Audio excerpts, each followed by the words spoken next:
Good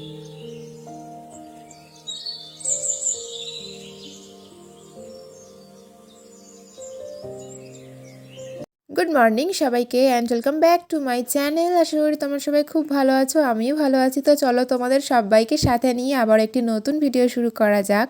আশা করি তোমাদের আজকের ভিডিওটি অনেক ভালো লাগবে। সকাল সকাল জামা কাপড়গুলোকে নিয়ে রোদে চলে এসেছি। এগুলো আগের দিন কাঁচা হয়েছিল, তবে রোদটা কম পেয়েছিল বলে না জামা কাপড়গুলো শুকায়নি। মানে দুটোই ডেনিমের প্যান্ট রয়েছে মোটা মোটা, একটা জিন্সের জ্যাকেট আর একটা লেগিংস, ওগুলো ভেজে ভেজে রয়েছিল।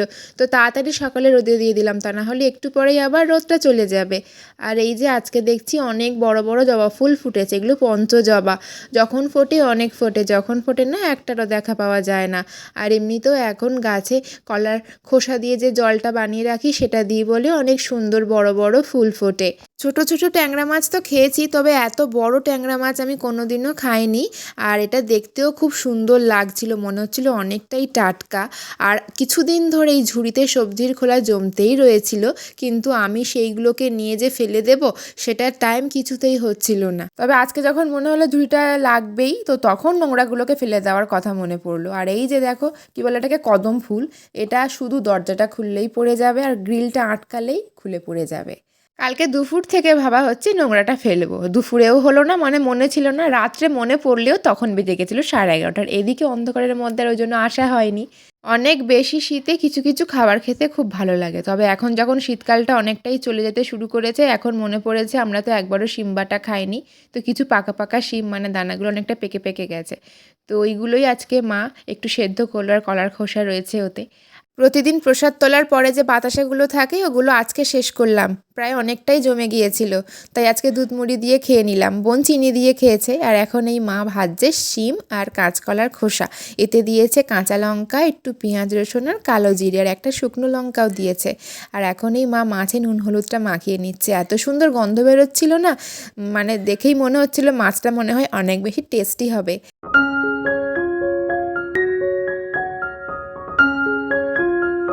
এই মাছগুলো না একটু কড়া কড়াভাবে ভাজতে হয়, সেজন্য মা একটু বেশি তেলেই ভাজছে, যাতে করে আর কি মাছটা ভেঙে না যায়। মা আজকে করবে ট্যাংরা মাছ দিয়ে ওই জিরে বাটা দিয়ে ঝোল।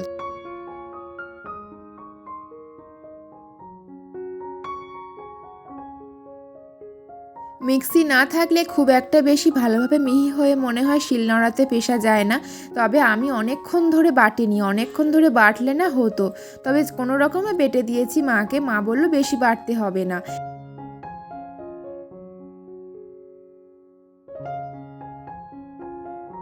একদম সিম্পলভাবেই মা করেছে, তেলে একটুখানি তেজপাতা দিয়েছে, কাঁচা লঙ্কা, তারপরে আর কি জিরে বাটাটা আর টমেটো নুন হলুদ দিয়ে নাড়াচাড়া করছে ওদিকে। আর আমি এখন এগুলোকে বাটবো, অনেকটা তো বাটতে অনেকটা টাইম লাগবে। আর শিম তো কেমন যেন স্লিপ করছে, মানে কিছুতেই শিলনোড়াতে অনেকক্ষণ ধরে পেষা যাচ্ছিল না। আর এই এখন দেখো ঝোলটাও ফুটে গেছে। জিরে বাটা দিয়ে শুধু ট্যাংরা মাছের ঝোলই নয়, যে কোনো মাছের ঝোল ভালো লাগে, তবে খুব একটা বেশি ঝোল রাখলে ভালো লাগে না। জিরে বাটা দিয়ে একটু গামাখা গামাখা করে ঝোল করলে বেশ ভালো লাগে। ওদিকে মায়ের মাছের ঝোলটা হয়ে গেছে, আর আমার এদিকে বাটাও হয়ে গেছে শিম আর কাঁচকলার খোসাটা।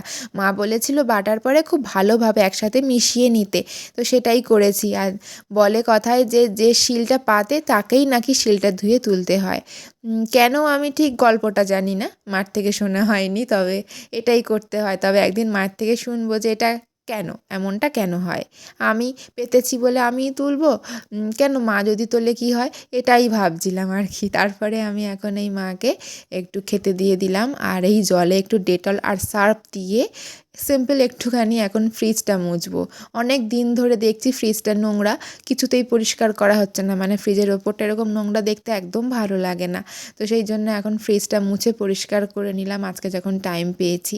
তো আজকের না অনেকটা বেশি বেলা হয়নি খুব একটা, কারণ এখন বাজছে প্রায় 2টো মতন। এখন এই আমি আর বোন খেয়ে নিচ্ছি। আমার কাছে 2টোটা কোনো বেলা নয়, তাহলে ভাবতে পারছো আমার কাছে মানে বেলা মানে সেই 3:30, মানে আমার তো ওরকম বেজে যায় খেতে খেতে। তো সেই জন্য আর কি বললাম যে খুব একটা বেলা হয়নি। তো দেখতে পাচ্ছ ঝোলটা এরকম হয়েছে, কি সুন্দর, মানে একটুতেই কিন্তু খাওয়া হয়ে যায়, খুব একটা বেশি ঝোল লাগে না। এমনিতেও যখন কোনো বাটার রেসিপি থাকে তখন বাটা দিয়ে অর্ধেক ভাত খাওয়া হয়ে যায়, এমনিতেও তখন আর কোনো বেশি ঝোলের প্রয়োজন হয় না। তারপরে আজকে একটুখানি কম ঝোলের তরকারি হয়েছে, আর এমনিতেও যা ঝোল নিয়েছি মনে হয় না সবটা খেতে পারবো। আর এই যে এখন আমি আর বোন খেতে খেতে এই ভিডিওটা দেখছিলাম, মানে যে গানটা এখন খুব ট্রেন্ডিংয়ে উঠেছে ওটাই আর কি দেখছি, মানে ফোন খুললেই দেখছি সবাই ওই গানটাতে ভিডিও বানাচ্ছে। তো খেয়ে উঠতে উঠতে প্রায় বেজে গিয়েছিল 3:30 মতন। গুড ইভিনিং বন্ধুরা, এখন 7:30 মতন বাজছে আর কাকিমা এসছে এখন আমাদের বাড়িতে শাড়ি পরতে। কাকিমা এক সপ্তাহ আগে থেকে অবশ্য বলে রেখেছিল যে কাকিমা শাড়ি পরতে আসবে এই দিনে। আর কাকিমা কোন শাড়ি পরবে বুঝতেও পারছিল না, এই শাড়িটা না সবুজটা। তবে আমার সবুজটা ভাল লাগছিল, কারণ ওটা একটু সিম্পল, ভারী কম সেই জন্য। তবে ওটা খুব ভারী, বেশি গর্জিয়াস। তবে বিয়ে বাড়িতে যাবে বলে মা বলছে ওটাই পরতে, এটা নাকি বেশি ভালো মানাবে। তো সেই জন্য মায়ের কথা মতন কাকিমা ওই শাড়িটাই পরবে বলে ভাবলো। আর এই যে খোপা এনেছে কাকিমা, বলছিল আমি কোন খোপাটা লাগাবো বল দুটোর মধ্যে। তো আমি একটা পছন্দ করে লাগিয়ে দিয়েছিলাম লাস্টের। এই জুয়েলারিগুলোও নিয়ে চলে এসেছিলো, মানে সব পছন্দ করে কাকিমাকে দিতে হবে, তারপর কাকিমা পরবে। মানে এরকমই কাকিমা করে, যখন বিয়েবাড়ি যায় কোথাও সাজার থাকে কাকিমা আমাদের কাছেই আসে, সব সেভাবে কাকিমাকে পছন্দ করে দিয়ে কাকিমা সেইভাবে সাজুগুজু করে। আর বোন শাড়ি পরিয়ে দিচ্ছে। আর এই শাড়িটা পরতে যে কতক্ষণ টাইম লেগেছিল কি বলবো তোমাদেরকে। একটুখানি ভারী শাড়ি তো, আর এই আঁচল করতে গেলে বেশি প্রবলেম হয় শাড়ির, তো সেটা করতেই বেশি টাইম লেগেছিল। তারপরে কাকিমার তো শাড়ি পরা কমপ্লিট হলো অনেক কষ্টে। এই যে চোখ আঁকার ব্যাপারটা কাকিমা মানে একদমই নিজে করতে পারে না, এমনি মুখে হালকা করে মেকআপ দিয়ে এসছিল। কাকিমা যখনই কোনো অনুষ্ঠান বাড়িতে যায় চোখ আঁকার থাকে তখন আমার কাছেই চোখ আঁকতে আসে আর আইব্রোটা ড্র করতে আসে। আর চোখটা আঁকতে গেলেই কাকিমা আগে থেকে বলতে শুরু করবে, এমনভাবে চোখটা আঁকিস না আমার যাতে আমাকে দেখে লোকে হাসে। তো তোমরাই দেখো ঠিকঠাক করেছি না বলো, একদম সিম্পলের মধ্যে শুরু করে কাকিমা ঠিক যেমনটা চেয়েছিল সেরকম। আর এই খোপাটা লাগিয়ে দিয়েছি। আর ওই যে আমার কাছে তো সত্যিকারের ফুল নেই, কাকিমা ফুল নিয়ে আসেনি, তো ওই ফুলটা আমার কাছে ছিল, ওটা লাগিয়ে দিয়েছি, কারণ ফুল না লাগালে মানাচ্ছিল না।